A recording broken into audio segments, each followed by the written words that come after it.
Sargento, vamos falar aqui, está em pleno inverno, frio, claro, a gente tem o número de ocorrência de afogamento, ele é mínimo se até existe, mas é agora que a gente precisa também dar o alerta pessoal, né? Sim, o alerta é sempre importante. Essa data, ela marca uma luta internacional para que se reduza o índice de afogamentos, né? Então, da sorte que aqui a gente está no período de inverno, mas em outros lugares do mundo a gente está em pleno verão, até com ondas de calor na Europa. Então, nós sempre tivemos, historicamente, a gente tem o incremento desse tipo de ocorrência no período de verão, por óbvio, né? Mas ainda assim, no inverno, a gente tem pessoas que fazem pescaria, que se aventuram com caiaque e também acabam se acidentando fora dessa data e por isso vale o alerta, né? Sim, abrir o olho com as piscinas em casa, principalmente nos clubes também, não é? Porque elas ficam lá expostas, a gente está mostrando crianças, inclusive, que o pai vira as costas e a criança acaba não sabendo nadar, né, se afogando. A situação de piscina familiar ela é muito importante. É importante da questão de assim, falou em criança, a palavra é vigilância, ou seja, você não pode deixar seu filho ou uma visita que você recebeu sozinho num ambiente desse. Vai acontecer o que está acontecendo ali, ele tem 2 níveis de água ali, a criança estava no nível que podia andar, depois já caiu na sequência. E tudo isso acontece de forma muito rápida. Até o fato de você se ausentar dali para ir virar as costas e atender um telefone e se empolgar na conversa, você já deixou a criança sozinha tempo suficiente para que ela se afogue. Então, todos os recursos possíveis você tem que usar, por boinha, por coletinho, cerca no entorno da piscina, alarme de portão, que indica que o portão foi aberto por alguém, para que se evite esse tipo de situação. A grande maioria dos clubes, dos espaços destinados que têm piscinas, sempre são guarnecidos por guarda-vidas civis. Então a gente tem uma condição maior de tranquilidade. Ainda assim, os responsáveis têm que estar de olho 100% do tempo. A gente fala de piscina, tivemos diversos casos, famílias em Blumenau que perderam crianças, seus filhos, numa situação como essa, um descuido, como o senhor coloca, que é o mínimo possível. O mínimo descuido já pode ser o necessário para a criança se afogar, né? Perder a vida, inclusive, né? Até a chegada do socorro. Qual é a orientação que se faz quando se pega uma criança que ela se afogou, que ainda não está ali o serviço de emergência para socorrer? A primeira coisa é o acionamento do serviço de emergência, né? Liga 193, liga o 92, 193 bombeiro, o 92 SAMU. Então a gente tem uma condição de distribuição na cidade com recursos de suporte avançado, o SAMU, nossa aeronave, as nossas viaturas por terra, dependendo do posicionamento. Então o pensamento é que temos que ter uma viatura, uma equipe capacitada em deslocamento para poder fazer o atendimento adequado.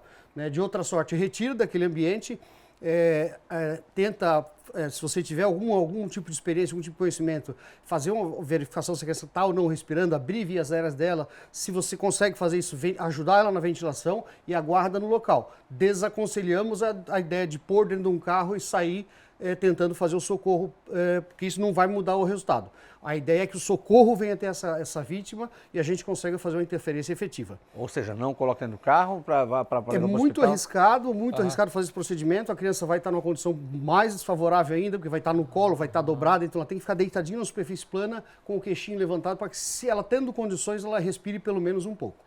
E o senhor falou assim, se tiver alguma experiência, pode tentar reanimar a vítima. A ventilação ela é bem interessante, mas assim, como eu falei, a gente tem uma condição de cobertura, por exemplo, no nosso município, que ela é muito rápida, muito breve, né? Sim. Então a gente consegue estar dentro de um prazo, um tempo-resposta adequado e fazer uma resposta adequada.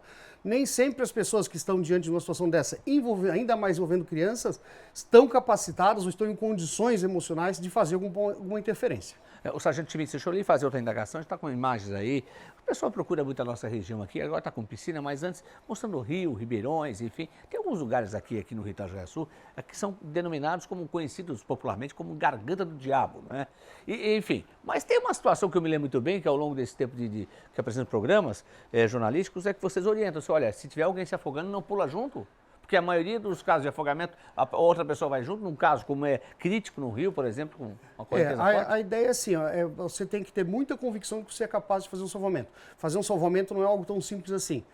A pessoa vai tender a te agarrar, vai tender a te puxar para baixo, dependendo do tipo de ambiente, se é um rio de corredeira, os dois vão ser arrastados para uma corredeira. É recorrente histórico de uma vítima se afogando, a outra tentar salvar e morrerem as duas. Vai junto. Vai as duas. A não ser que você, não, eu realmente eu estou em condições físicas, eu estou em condições emocionais, o local permite que eu tente um resgate.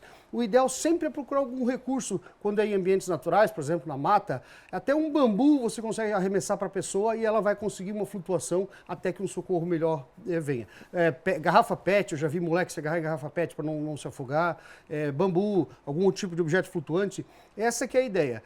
Vai para um ambiente natural, vai para um ribeirão, que tem, a nossa região tem locais muito bonitos para esse tipo de lazer, nos dias quentes, leva pelo menos um coletinho. Se conseguir jogar, a pessoa vai conseguir se defender. É bem mais interessante do que o ingresso de alguém desavisado que não tem condições de fazer um salvamento. Eu gosto do Sargento Schmidt que ele é sempre precavido. Ele fala do ribeirão, fala lá do rio, da garganta do diabo, mas ele nunca fala, a pessoa foi nadar. Ele fala assim, a pessoa foi nadar e ela acabou se afogando, até porque não tinha o conhecimento, mas ele nunca fala, tomou um pouquinho demais, porque é isso que acontece geralmente na onda de calor, né, Sargento? Também, o pessoal também, a bebida alcoólica ajuda, né? Bem observado. Também temos essa questão da mistura banho de mar, de rio, de piscinas com a bebida alcoólica. A bebida alcoólica, ela te tira a capacidade de resistência, te tira a noção de perigo e você acaba se expondo. Isso é muito recorrente na praia.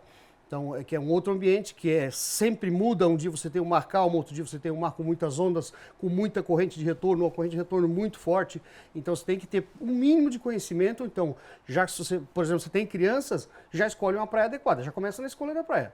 Não vai para Joaquina. Sim, você vai para uma prainha calma, tranquila. Joaquina é praia de surfista. Sim. Então, já escolheu uma praia adequada. Escolheu a praia guarnecida por guarda-vidas? Ótimo. Fica próximo do guarda-vidas. Segue as orientações, acompanha a sinalização por bandeira, acompanha a orientação que o guarda-vidas está lhe dando. Quando ele apita, quer que você se afaste daquele local. Então, tudo isso é um conjunto de ações, é uma conduta das famílias, das pessoas, para que se evite o afogamento. Perfeito. Bom, Sargento, obrigado pela participação mais uma vez aqui no Tribuna do Povo. Vem cá, agora é sub, né? O sub José Carlos está nativo ainda? Está nativo ainda, o sub José Carlos. Voltou, né? Tá na minha equipe até. Incomoda muito? Não incomoda muito. É bem tranquilo. Bonzinho. O Valério também tá? O Valério está no administrativo, a gente vai começar uma escola de praças agora e ele está participando do processo de recepção desses novos alunos. Mas entre o Valério e o José Carlos, quem incomoda mais o José Carlos? Eu tenho certeza, eu estou falando por mim, eu sei que isso não vai incomodar. Quem conhece o José Carlos me levou, sabia que ele me convidou para comer uma costela na casa dele uma vez? Sim. É mesmo? É verdade, ele levou. Aí chegaram, não tinha mais costela?